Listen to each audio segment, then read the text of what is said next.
Bienvenue à Radio M. Marhaba bek Yassine Tmelali. Content de te recevoir enfin dans une radio, dans un espace qui est un peu le tien. Linguiste ou études en linguistique, plutôt, oui. Journaliste, dont tu as commencé à la tribune. Par la correction, tu as commencé par être correcteur dans un journal. Je mets entre parenthèses cet indicateur de rigueur. Universitaire, chercheur, mais jamais réellement dans l'institution. Tu n'as jamais occupé un poste officiellement à l'université, dans quelque partie du monde que tu as fréquenté. Et donc, jamais dans l'institution, jamais vraiment loin. Parce qu'après tout, tu as un parcours ou une carrière académique. Après plusieurs ouvrages, tu as fini par soutenir une thèse en histoire, après avoir publié en 2011 ton premier ouvrage qui s'appelle Algérie chronique, chronique ciné-littéraire des deux guerres, donc qui est une compilation d'articles de presse. Puis en 2015 plutôt, la jeunesse de la Kabylie, aux origines de l'affirmation berbère en Algérie 1830-1862, qui est en fait une première incursion dans l'histoire. Et enfin, tu finis par soutenir une thèse l'année passée, une thèse de doctorat à l'université d'Aix, qui s'appelle « Une autre histoire des rapports de l'État central à la Kabylie dans l'Algérie algérienne, 1962-1965, loyalisme et dissidence, arabisation et affirmation ». Berbère, tu aimes bien les titres longs. De quoi ça te protège? Contre quoi? C'est probablement une quête de précision précision de l'idée qu'on veut défendre, travailler, voilà. En effet, j'ai eu un parcours un peu, on va dire, atypique, au sens où j'ai fait des études de lettres françaises, puis des études de linguistique en post-graduation, et puis une interruption qui a duré plusieurs années, quand je travaillais exclusivement dans la presse, mais en m'intéressant à des sujets autres que les sujets d'actualité, en m'intéressant à des sujets culturels, à la question des langues, à la question, par exemple, de la mémoire de la guerre d'Algérie. C'est un peu un des sujets du premier livre, en m'intéressant aussi de manière différente et sous des angles différents à l'histoire culturelle de l'Algérie, et donc aussi à son histoire linguistique. Donc à l'origine, il y a un intérêt pour l'histoire culturelle de l'Algérie indépendante, dans lequel, à un certain moment, il y a eu un focus sur la question de l'affirmation berbère, et puis actuellement, un retour à une réflexion un peu plus générale sur la question linguistique en Algérie d'un point de vue d'historien. Je n'ai pas eu de carrière académique, à l'exception de peut-être quelques années, au début de mon parcours universitaire, quand je faisais des études de linguistique, où j'ai enseigné comme tout petit assistant à l'université d'Alger. Et actuellement, j'ai une affiliation académique, donc je suis chercheur associé à l'université d'Aix-Marseille, mais chercheur associé, justement, c'est une position où on est associé à la recherche et dans un laboratoire scientifique du CNRS et de l'université, mais tout en étant un peu en décalage par rapport à l'institution universitaire elle-même. Voilà. Il y a quelque chose d'assez aussi peut-être spécifique. Il y a un intérêt politique aussi. Je veux dire, il y a un sentiment qu'il y a une réflexion dans ton travail, une réflexion profondément politique. c'est une quête de précision et de vérité qui a un arrière-fond extrêmement pédagogique. Ce qui est aussi plus le travail du politicien qui veut convaincre un auditoire que peut-être de l'enseignant qui veut que des gens s'approprient son savoir. Oui, mais peut-être que ça pourrait être les deux. En tout cas, actuellement, c'est les deux. Il me semble, à l'origine, mon intérêt pour les questions culturelles et linguistiques, et même pour l'histoire littéraire algérienne, est un intérêt politique en partie, au sens où, personnellement, j'ai eu un parcours politique en tant que syndicaliste étudiant et en tant que militant politique par la suite, durant plusieurs années. Donc, en effet, mon intérêt pour ces choses faisait partie d'un intérêt plus général pour le pays, son histoire, son présent. Et j'ai estimé à un certain moment, mais peut-être pas de façon très consciente, qu'en politique, on ne parle pas comme il le faudrait des questions culturelles et linguistiques, qu'en politique, ces questions sont minorées ou alors sont traitées toujours suivant un certain nombre de simplifications, d'idées reçues. Je ne suis pas en train de prétendre que je suis, que je suis le seul à lutter contre un certain nombre d'idées reçues sur l'histoire culturelle de l'Algérie, sur son histoire linguistique. Mais ce que je veux dire, c'est que dans le débat politique algérien, pendant très longtemps, ces questions-là étaient soit mineures, soit abordées à travers un certain nombre de simplismes au pluriel et d'idées préconçues, et qu'à un certain moment, j'ai estimé un peu plus consciemment qu'il était nécessaire de travailler dans cette direction, dans un cadre rigoureux, et universitaire, on va dire. Voilà. Il y a cette thèse, voilà. Il y a un choix chez toi qui finit par sauter aux yeux, c'est que tu choisis souvent des sujets clivants.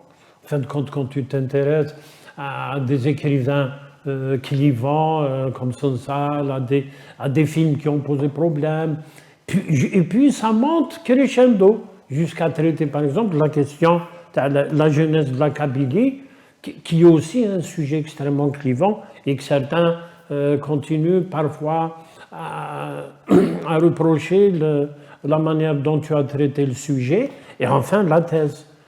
Mais en parallèle, tu as une manière douce de traiter ces sujets clivants qui, par ailleurs, ont créé des débats interminables, assez violents, assez durs, et chez toi, ça passe mieux. Par quel biais? Est-ce que c'est le choix de la rigueur, c'est le choix, par exemple, de la recherche d'archives, ou c'est la distance? Je veux dire, comment on peut appeler ça l'objectivation? Tu as la distance que tu crées par rapport à l'objet que tu traites, qui font que ça passe et que donc Yassine Temlali peut se permettre d'écrire un livre qui s'appelle La jeunesse de la Kabylie. Oui. Les sujets clivants, je crois que c'est un peu par la force des choses, justement parce que ce sont des sujets clivants et qu'on est interpellé de différentes manières à se prononcer dessus. On est interpellé dans l'environnement le plus restreint et aussi dans un environnement plus large, professionnel. Voilà. Donc, les sujets clivants s'imposent parce que d'abord, c'est souvent le fait qu'ils soient clivants, c'est la preuve de leur intérêt et de leur caractère central déterminant. Ça, c'est important. Maintenant, les sujets clivants en Algérie sont souvent traités, surtout les sujets culturels et linguistiques clivants, de façon polémique et de façon qui donne trop de place à la politique au sens le plus immédiat du terme et non pas à la réflexion politique qui est toujours globale, qui est toujours, on va dire, pluridisciplinaire, etc. Donc, parler de ces questions-là de façon dépassionnée nécessite d'en parler d'un point de vue rigoureux, en exploitant une documentation en essayant de lutter contre les idées préconçues et les préjugés de façon, on va dire, scientifique, en produisant la preuve de leur caractère préconçu ou de leur caractère de préjugés. Et je crois que quand la discussion se passe sur ce mode qui est le mode de la démonstration et qui n'est pas le mode de la revanche, qui n'est pas le mode de la polémique, hein, je crois que on découvre en fait que c'est possible d'en parler différemment, d'un côté, et deuxièmement, on joue une sorte de rôle social qui est celui de l'apaisement, qui est celui de contribuer à créer des conditions pour une discussion qui limite les dégâts des polémiques, parce qu'il y a des polémiques qui produisent des dégâts, notamment en ce moment les polémiques identitaires, les thèses antinomiques sur l'identité algérienne, qui sont des thèses exclusives et sectaires, hein, quelles qu'elles soient. Voilà, je pense qu'il est nécessaire aujourd'hui qu'il y ait tentative d'apaisement de toutes parts et principalement de la part des chercheurs, voilà, parce qu'on en a besoin aujourd'hui. Et là, j'assume totalement, on va dire, mon statut d'acteur social qui contribue aux débats sociaux, qui apporte quelque chose à travers une recherche précise sur un certain nombre de thèmes, qu'ils soient clivants ou non. Maintenant, moi aussi, j'ai eu à polémiquer avec d'autres auteurs, avec d'autres acteurs, mais je crois que même dans la polémique, il est possible de polémiquer de façon respectueuse et de façon à rechercher en fait une issue et un terrain commun et pas toujours à affirmer son point de vue et à dénier à l'autre point de vue toute pertinence. Voilà. Parce il est quand même étonnant que, par exemple, quand on parle de la crise de 1949 sur la question berbère, on est à 70 ans de cette affaire-là, et il a fallu presque attendre autant pour qu'il y ait une forme d'apaisement, pour qu'il y ait une façon de poser le problème qui ne soit pas déjà sujet à polémique. Qu'est-ce qui s'est passé? Est-ce qu'il y a une capitalisation d'expérience, de vécu politique, de recul dans le temps, qui font que, par exemple, toi, tu viens comme un passeur poser ce problème-là sans qu'il y ait grosse effusion de sang. Oui, moi je pense que ça peut s'expliquer de différentes manières. Il y a plusieurs facteurs.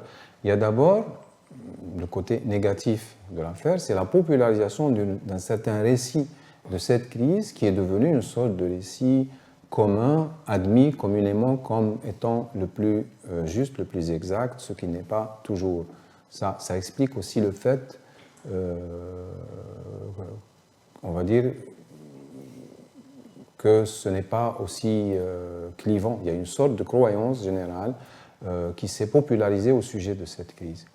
Mais je pense aussi qu'il y a eu depuis beaucoup de travaux sur cette crise-là et que ces travaux se sont diffusés, du moins dans un certain milieu, et qu'ils ont aidé à appréhender cette crise, cet épisode, de façon un peu moins identitaire, quand je dis identitaire, moins berbériste, moins arabiste. Hein. Je ne parle pas seulement de l'identitarisme berbériste, je parle aussi de l'identitarisme arabiste qui, à ce jour, considère que la direction du PPA-NTLD avait raison d'exclure ces berbéro-nationalistes de ces rangs. Donc je pense qu'il y a il y a deux facteurs qui expliquent qu'aujourd'hui on puisse en parler un peu différemment.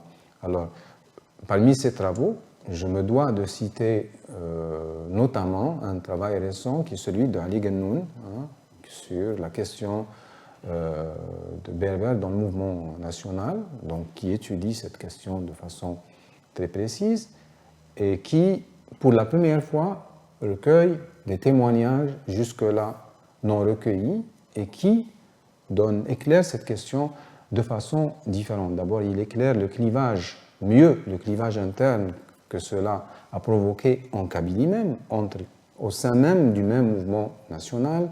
Et de l'autre côté, il est clair comment la Kabylie a évolué après cette crise jusqu'à la Révolution, jusqu'au déclenchement de la lutte de libération nationale, et comment cette crise a eu parmi, entre autres effets, un isolement politique de la Kabylie au sein du mouvement nationaliste qui n'a pas épargné, en réalité, les acteurs anti-berbéristes comme Krim Belkacem, qui ont dirigé pendant quelque temps la Kabylie après cette crise. Donc il y a eu une sorte de retombée négative sur la Kabylie qui explique d'ailleurs que la Kabylie n'a été associée que tardivement aux discussions des activistes au sujet du déclenchement de la lutte armée. Voilà. Tu prends toujours la précaution de mettre kabyle entre parenthèses après le terme berbère. Qu'est-ce qui fait que, par exemple, que dans le pays Chaoui ou dans d'autres régions berbérophones, ça ne s'est pas passé de la même manière qu'en Kabylie? Si ça doit prouver une chose, est-ce que c'est la politisation, la proximité de la centralité Oui, il y a toutes ces raisons sans doute, mais pourquoi berbère ou kabyle entre parenthèses, c'est aussi pour une raison d'exactitude, parce que la question, elle s'est posée principalement et se pose encore principalement en Kabylie, mais elle se donne pour nom, pour adjectif, berbère. Donc c'est aussi pour tenir compte du fait que les acteurs de la question, de cette question-là, qui sont souvent, ou la plupart du temps, kabyles, se revendiquent de la berbérité. Voilà. Donc c'est pour tenir compte aussi bien de leur point de vue que de la réalité qui est la concentration de cette revendication principalement en région kabyle. Maintenant, est-ce que cette question se pose en Kabylie principalement pour des raisons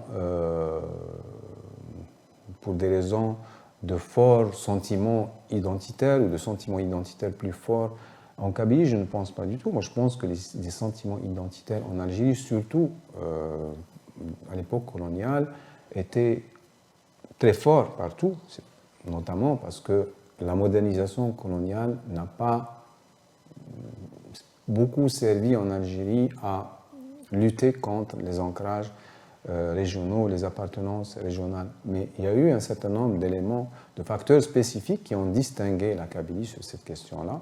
Bon, il y a d'abord le fait qu'il y a eu un réseau d'enseignement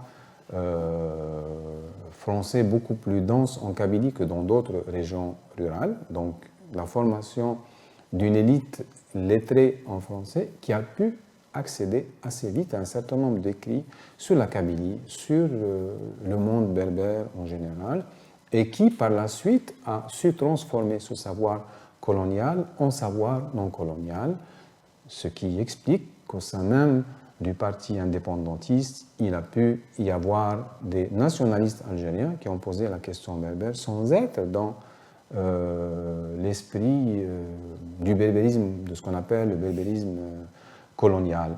Et puis, il y a eu notamment l'apport de l'immigration, non pas à la question berbère directement, mais à la conscientisation et à la sensibilisation politique en Kabylie et à l'évolution rapide des formes d'action politique qui faisaient ressembler la Kabylie moins à des régions enclavées rurales et plus à des régions, à des zones urbaines. De ce point de vue, du point de vue de l'intensité de l'activité politique et de l'implication militante pendant le mouvement national. Après l'indépendance, d'autres facteurs, évidemment, ont aidé, ont contribué à faire en sorte que cette question se concentre principalement en Kabylie. D'abord parce que pendant la guerre de libération nationale, il y a eu quand même au sein du FLN une sorte de prééminence on va dire, de dirigeants kabyles. Ça a duré pendant 4 ans, 10 ans, du congrès, à partir du congrès de la Souma. Mais donc, la Kabylie a joué un rôle important pendant un certain temps dans la direction du FLN. Après l'indépendance, la Kabylie a été clivée sur cette question-là, parce que contrairement à ce qu'on pense, toute la Kabylie n'a pas suivi le groupe de Tizi Ouzou dans son opposition au GPRA, et toute la Kabylie n'a pas suivi le FFS dans son insurrection contre le gouvernement. Donc, il y a eu une sorte de clivage à ce moment-là, qui a continué un peu plus tard, sans doute.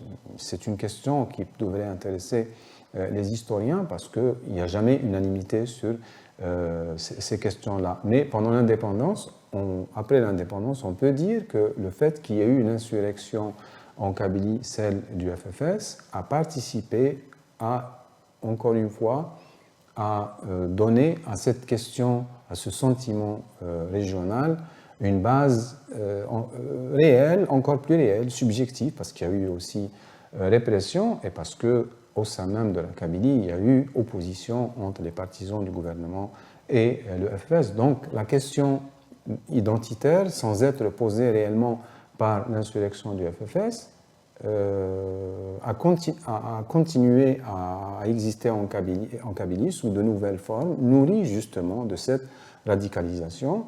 Et ce que j'ai pu établir dans cette thèse est que justement beaucoup de militants de la cause berbère, entre guillemets, se sont radicalisés en partie à cause de la mémoire de cette insurrection, à cause des récits de cette insurrection, entre autres facteurs évidemment, parce que l'autre facteur, c'est aussi l'accès après l'indépendance à cette littérature sur le monde berbère de façon encore plus large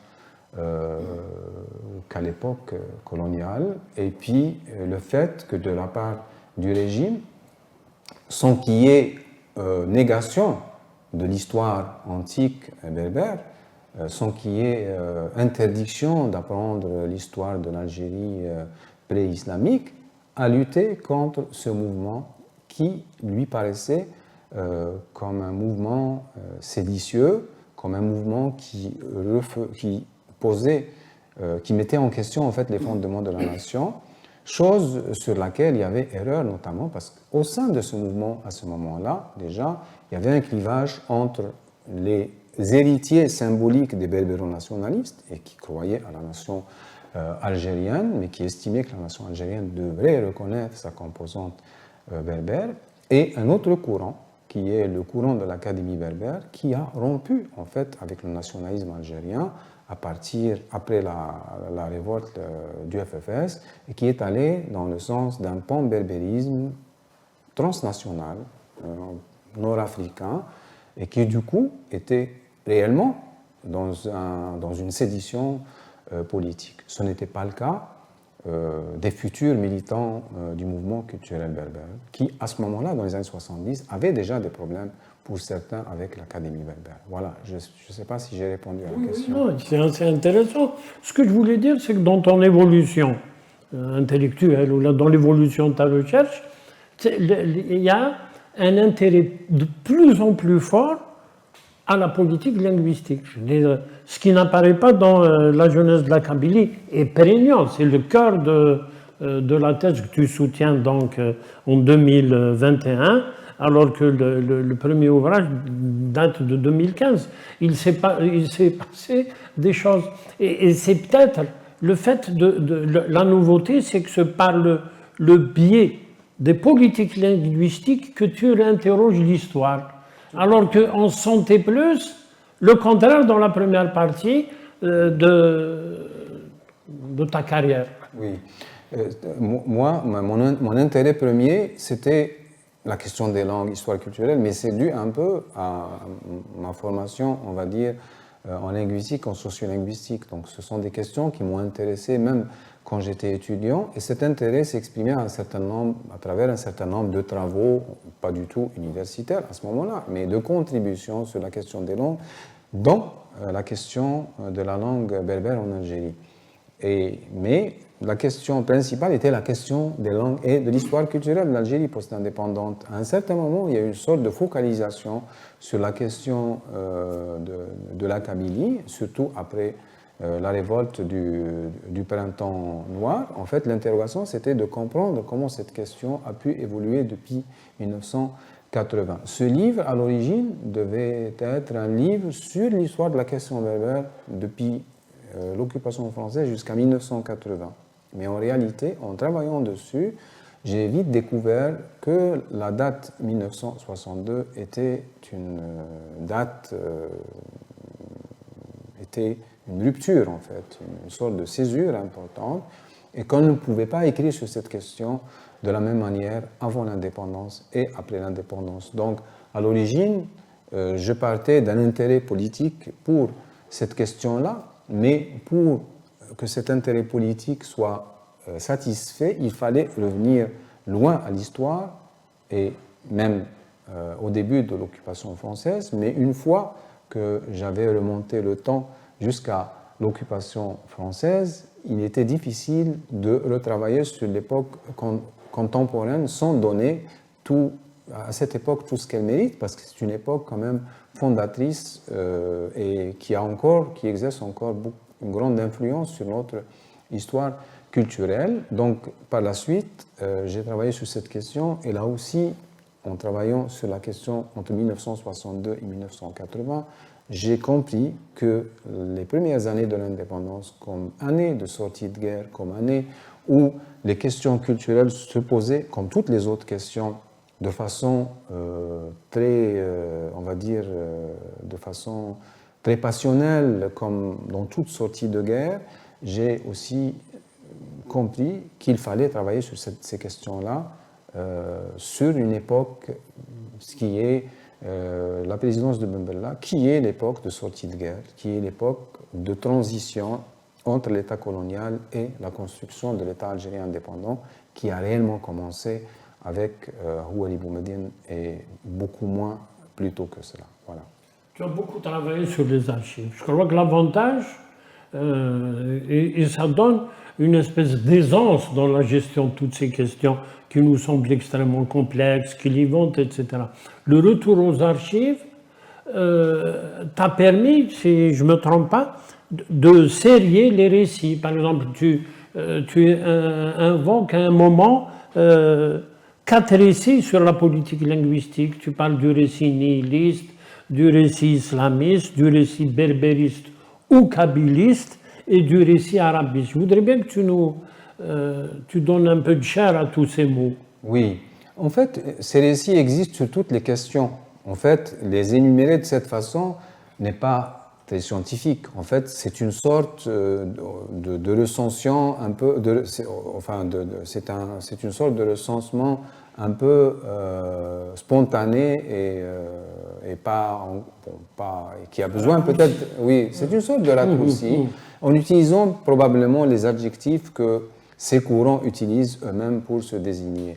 Alors, il y a des récits identitaires, hein, donc il y a plusieurs récits sur l'identité de l'Algérie qui ont en commun de poser cette identité comme une identité authentique, unique, éternelle, qui aurait existé depuis très longtemps et qui ne changerait pas justement au cours du temps.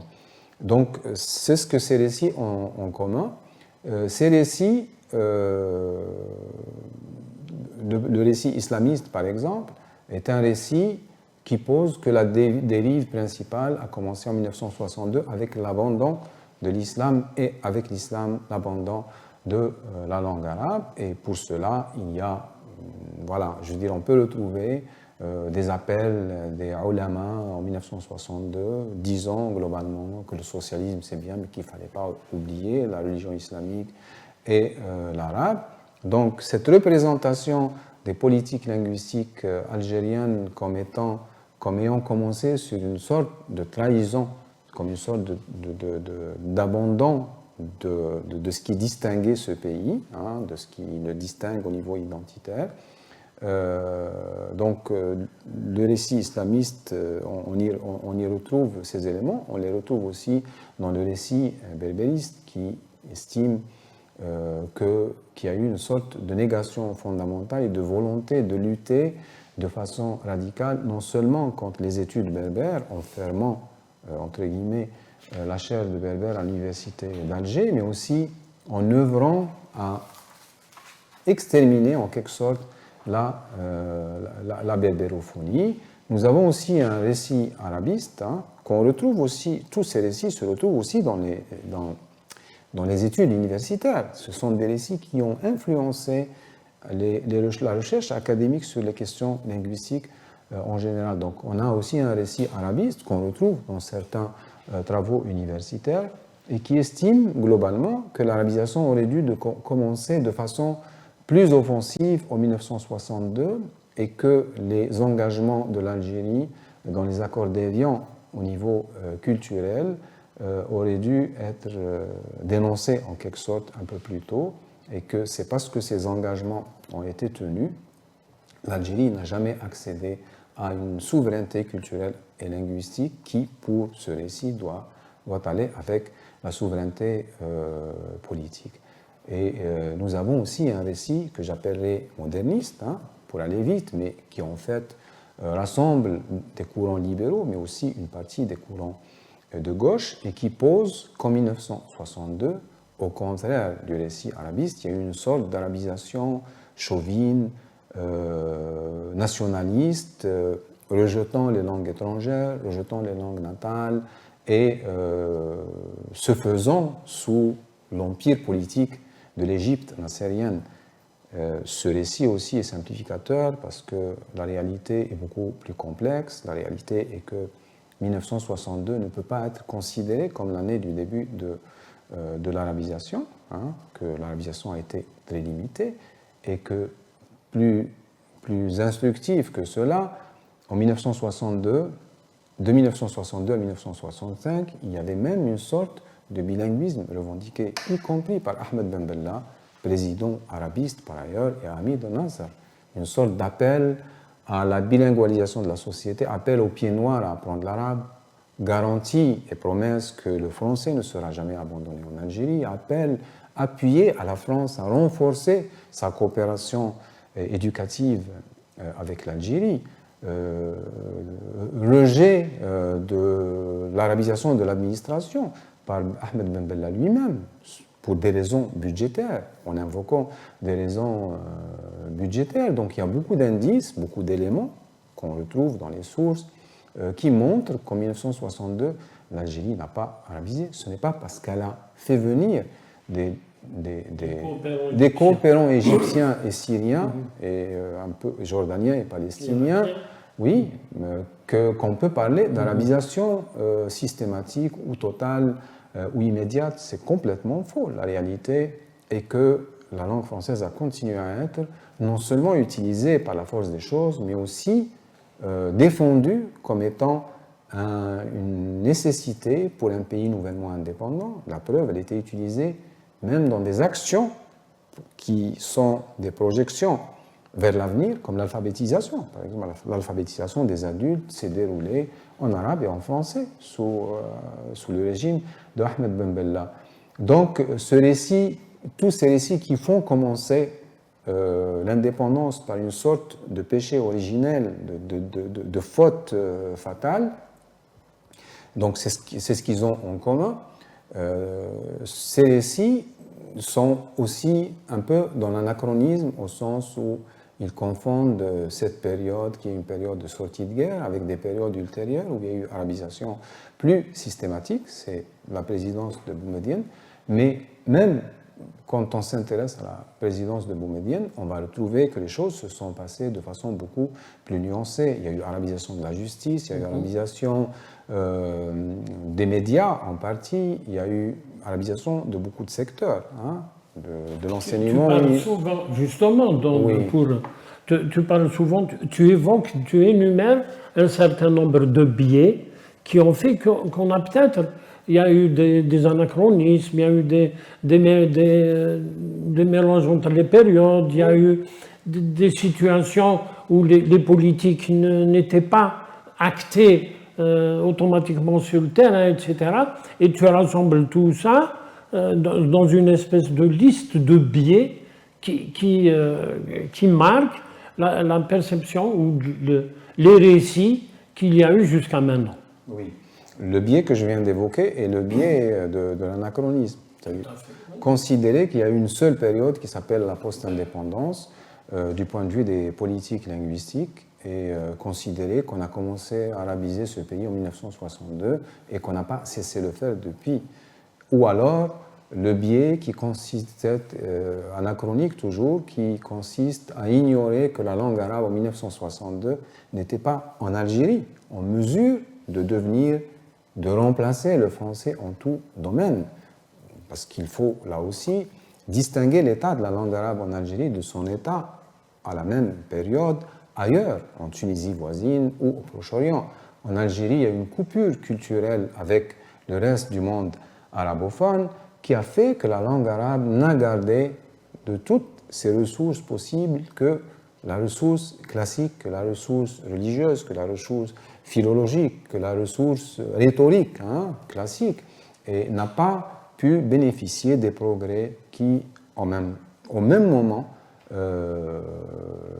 se faisaient dans le reste du monde arabophone avec la Nahda, avec le mouvement de traduction, avec le mouvement d'élaboration de lexiques spécialisés, avec le mouvement d'introduction de la langue arabe de nouveau dans le domaine scientifique. Donc la langue arabe était une langue archaïque en Algérie en 1962, elle était beaucoup plus moderne ailleurs. Donc quand on est dans l'anachronisme, on ne tient pas compte de ce handicap et on confond la langue arabe telle qu'elle existe aujourd'hui avec la langue arabe telle qu'elle existait en 1962 après un ostracisme colonial de 132 ans. Donc là aussi, c'est un aspect, une des manifestations de cet anachronisme dans un autre récit que le récit moderniste, notamment dans le récit arabiste. D'autres biais peuvent être évoqués au sujet de cette représentation des politiques linguistiques. Bon, il y en a beaucoup. L'un d'eux est de confondre l'idéologie des élites avec l'idéologie de l'État. L'État n'est pas une abstraction, mais l'État est constitué de groupes différents et ces groupes ont des intérêts différents. Ces groupes sont quelquefois en lutte et quelquefois sont réconciliés. Alors confondre cet ensemble complexe qui est l'État avec les élites du point de vue de l'idéologie est une erreur grave de mon point de vue qui est commise souvent dans l'appréhension de cette époque et des politiques linguistiques algériennes. Donc, par exemple, il y a eu des élites jacobines en Algérie, des élites jacobines au sens où c'était des élites qui étaient pour l'unicisme linguistique le plus total, qui luttaient aussi bien contre la francophonie que contre les langues natales. Donc c'est ce qui les distinguait, parce que l'arabisation faisait consensus parmi les élites arabisantes. Mais ce qui ne faisait pas consensus était l'attitude à avoir envers les langues dialectales. Donc beaucoup d'intellectuels, notamment au début de l'indépendance, défendaient l'existence de l'arabe dialectal et défendaient même, pour certains, de façon assez audacieuse, la simplification de la langue standard par l'usage de la langue dialectale.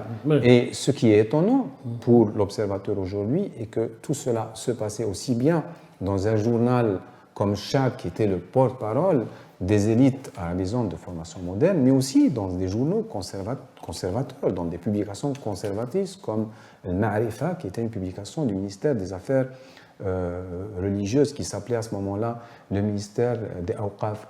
Donc, il a existé, outre ces gens, une petite élite jacobine au début de l'indépendance. Mais cette élite jacobine, elle s'est développée plus tard sous Houari Boumediene jusqu'à devenir beaucoup plus puissante sous Chadli, notamment au début des années 1980. Et nous nous souvenons tous de ces charges violentes des jacobins arabistes contre la reconnaissance des langues berbères. Ces charges continuent jusqu'à aujourd'hui. Mais l'État, est-ce que l'État a été jacobin? C'est une question qui se pose. C'est une question, on devrait interroger ces évidences. L'État algérien, de mon point de vue, n'a jamais été un État jacobin. Un État jacobin, quelles que soient les restrictions imposées aux langues natales, ces langues natales n'ont jamais été interdites, comme a pu pensait le faire le jacobinisme français. Je rappelle justement que la langue arabe dialectale était une langue utilisée aussi bien à la radio que dans les discours politiques. Houari Boumediene s'adressait à la population algérienne en arabe dialectal. C'est un comportement anti-jacobin. On ne pourrait pas imaginer un jacobin authentique utiliser une langue régionale pour s'adresser à la population. Le fait que la chaîne kabyle, malgré toutes les restrictions qu'elle a subies, malgré toutes les volontés et toutes les tentatives de limiter son rayonnement ou même de l'interdire, l'État l'a conservé. Il l'a conservé à deux reprises. La première fois en 1962, quand on sortait de l'époque coloniale et où des gens revendiquaient sa fermeture parce qu'elle était pour eux le symbole d'une tentative de division coloniale par la langue et par l'ethnie. Donc l'État a maintenu cette chaîne par la loi de 1963 sur la radiodiffusion. Elle a été maintenue à un autre moment de l'histoire où elle était menacée, c'était à la fin des années 1960, quand là aussi il y a eu des pressions pour sa fermeture. Finalement, l'État, par esprit d'équilibre régional, d'équilibre politique, l'a maintenue et aussi par besoin d'avoir un relais politique en Kabylie. Donc, on ne peut pas confondre, on ne devrait pas confondre l'idéologie de l'État, qui est une sorte d'arbitre en matière linguistique, qui tient compte aussi bien de la demande d'arabisation dans le pays, de la demande de recouvrement identitaire postcolonial, aussi bien de cette demande que de la demande moderne, qui est la demande de l'économie et qui est la demande même des élites francophones, francisantes, qui le constituent. C'est ce qui justifie l'équilibre que nous vivons jusqu'à aujourd'hui. Oui, que nous vivons. Il y a une espèce de répartition, de spécialisation, comme tu l'as dit, dans l'économie, dans des sciences un peu pointues et tout, qui peut être aussi parfaitement critiquable. C'est donc une très longue histoire, cette histoire de l'histoire par la langue, parce que c'est ce qui exprime, c'est là où on dit les politiques, où on dit la pensée, où on développe l'idéologie.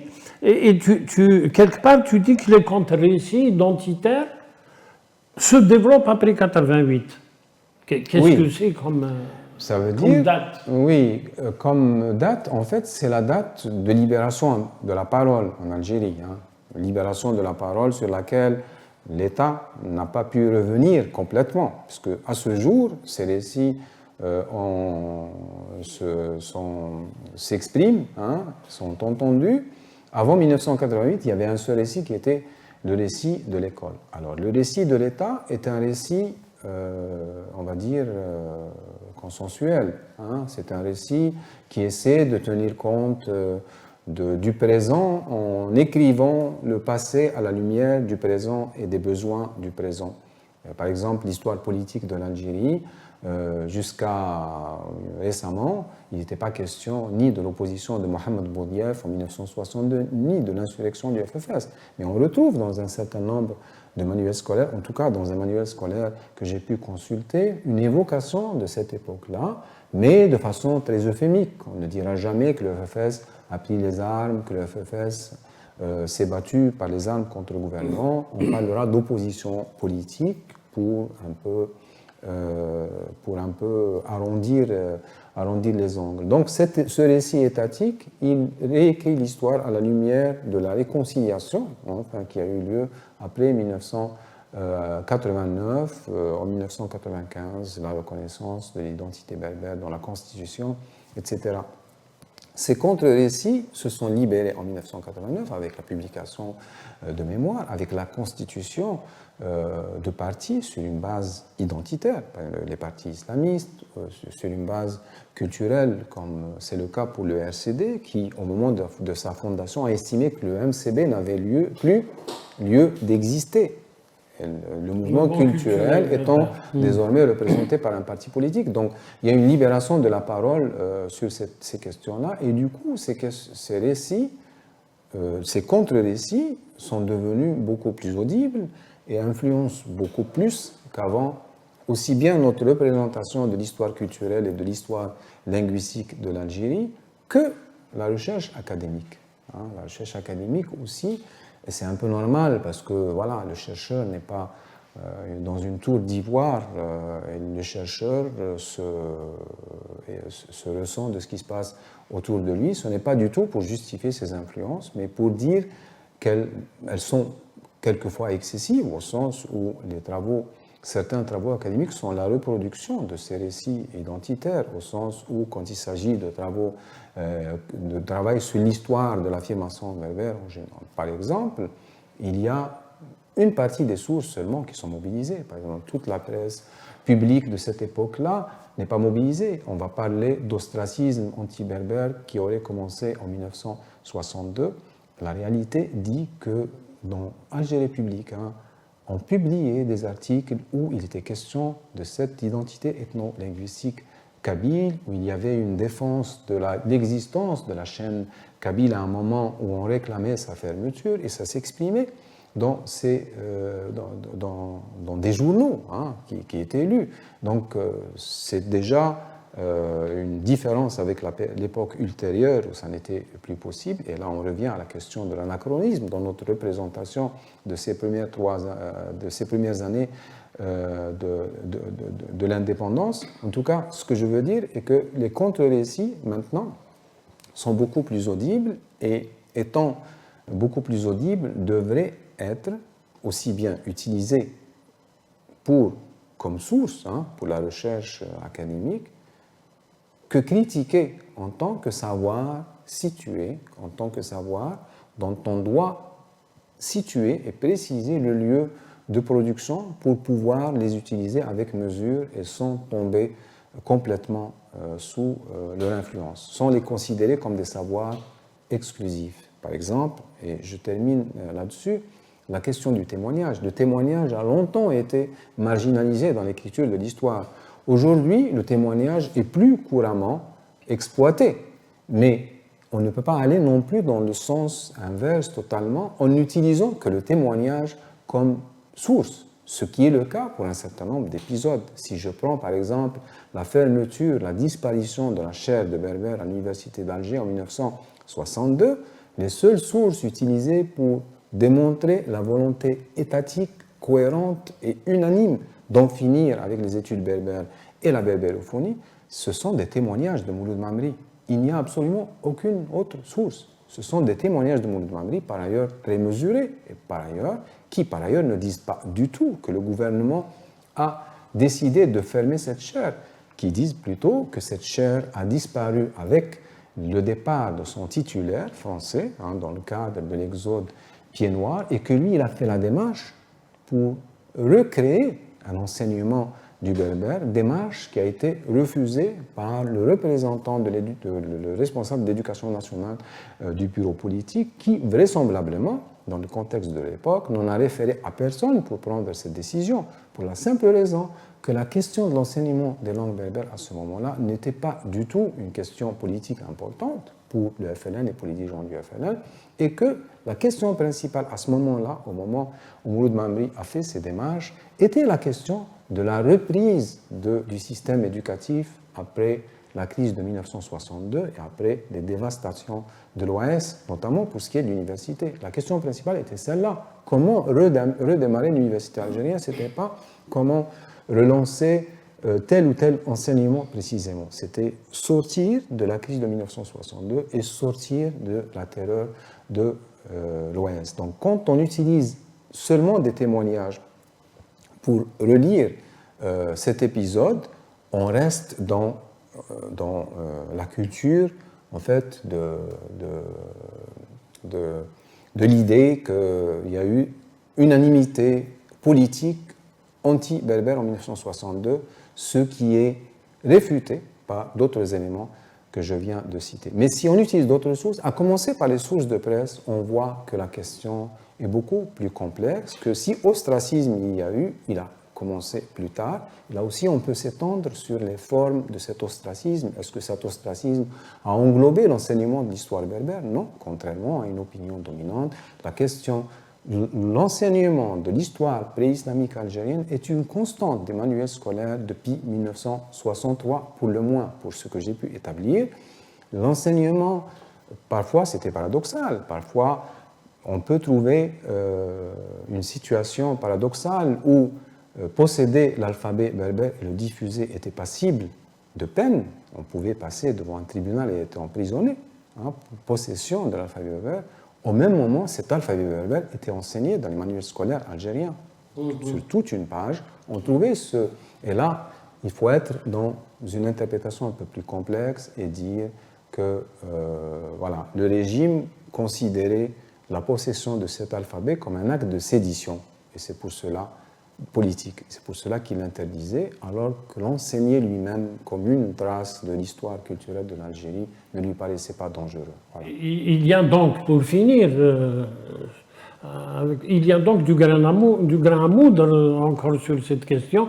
Je voudrais bien savoir comment tu te situes, quels sont tes projets sur cette question-là. Pas forcément sur cette question. En tout cas, moi j'ai travaillé sur cette question. C'était une sorte de focus sur cette question parce qu'elle m'intéressait à un moment donné, parce que c'est une question clivante justement, c'est pour ça qu'elle m'intéressait et qu'il me paraissait nécessaire d'apporter quelque chose de plus apaisant, d'apporter un certain apaisement en exploitant des sources justement, en montrant par les documents que les choses étaient beaucoup plus complexes, parce que la découverte de la complexité de la situation aide à apaiser la façon de l'aborder et de la percevoir. Actuellement, mes projets, je reviens sur, on va dire, mes sujets d'intérêt initiaux, qui sont l'histoire culturelle de l'Algérie, son histoire linguistique, et donc actuellement, mon projet est une recherche sur l'histoire des politiques linguistiques algériennes et non pas seulement sur la question de l'affirmation berbère. Ben, nous serons contents de te lire très bientôt. Merci à Sint Melali d'être passé à Accès Libre. Merci.